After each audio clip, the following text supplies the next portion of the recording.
السلام عليكم ورحمة الله وبركاته. الحمد لله رب العالمين، والصلاة والسلام على حبيبنا محمد أشرف الأنبياء والمرسلين، وبعد. وatukufu wa Islam, baada ya kumshukuru Allah subhanahu wa ta'ala na kumtakia rahma na amani mtume wetu Muhammad sallallahu alaihi wasallam, ikiwa ni darasa ya pili ya kitabu chetu pendwa cha Khudh Aqidataka min Kitabi wa Sunna. Siku ya leo tunasoma ma hiya al-ibadatu. Ma hiya al-ibadatu, ibada ni watukufu wa Islam. Ibada kilugha ni kitendo cha wewe kunyenyekea kwa Allah subhanahu wa ta'ala na kujizalilisha kwa Allah subhanahu wa ta'ala.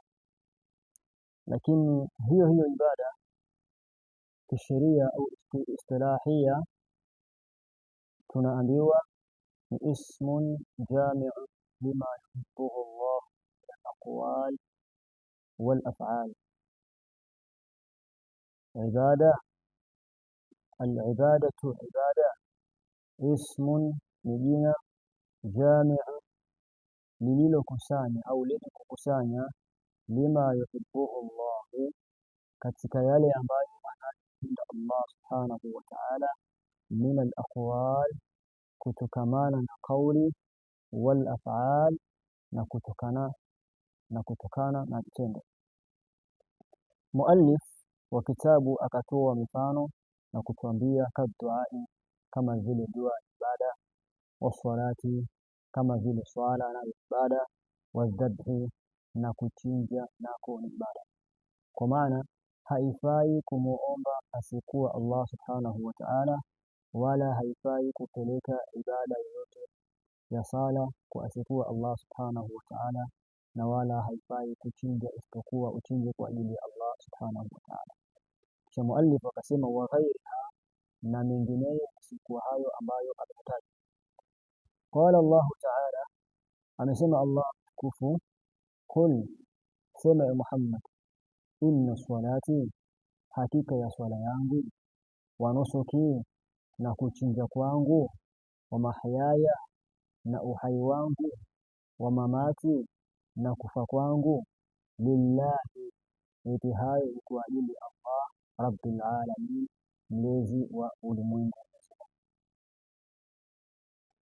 Kisha muallif akasema nusuki maana yake adhabhi bil hayawanat, nusuki maana yake ni kuchinja wanyama. Waqala sallallahu alayhi wasallam, pia amesema mtume sallallahu alayhi wasallam kuelezea hadithi al-Qudsi, na tunajua sote hadithi al-Qudsi ni maneno ya Allah subhanahu wa ta'ala kimaana, na wala sio kilafzi, na wala sio kitamko.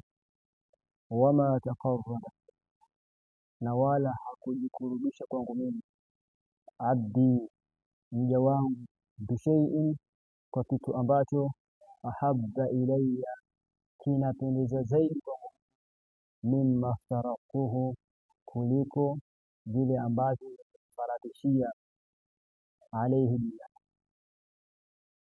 Watukufu wa Islam, hadithi hii, hadithi al-Qudsi, tuhimiza sisi au inamaanisha katika vile ambavyo Allah subhanahu wa ta'ala anapenda sana kwa mja wake, ukiachana na yale ambayo aliyofaradhishia juu yake mja wake, mja akajipinda kufanya matendo ambayo yeye hajafaradhishiwa kwa Allah subhanahu wa ta'ala, akadumu na sunna, akadumu na mambo mengine ambayo Allah subhanahu wa ta'ala anampendeza, kama vile kutoa labda uchafu kwenye njia, sometimes kumsaidia mtu mzee, mkuta mzee unamsaidia, na muda mwingine kutabasamu pia ni sadaka, na ni katika mambo ambayo Allah subhanahu wa ta'ala anapenda mtu aoneshe tabasamu kwa mwenzake Muislamu. Na pia vile vile mambo ambayo Allah subhanahu wa ta'ala kwetu sisi anapenda sana mtu kujikurubisha kwa Allah kwa kuswali sunna. Zipo kablia, zipo baadia, kuswali duha, zote ni vitu ambavyo vinapendeza sana Allah subhanahu wa ta'ala.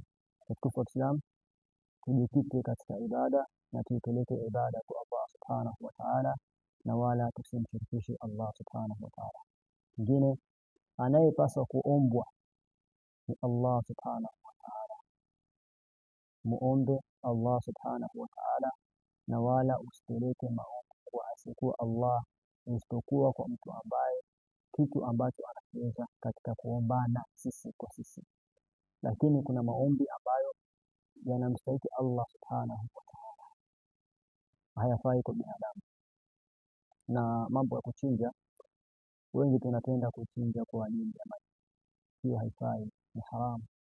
Allah subhanahu wa ta'ala atuepushe na atunyoshe katika njia iliyonyooka, na atuepushe kuielekea njia iliyopotea.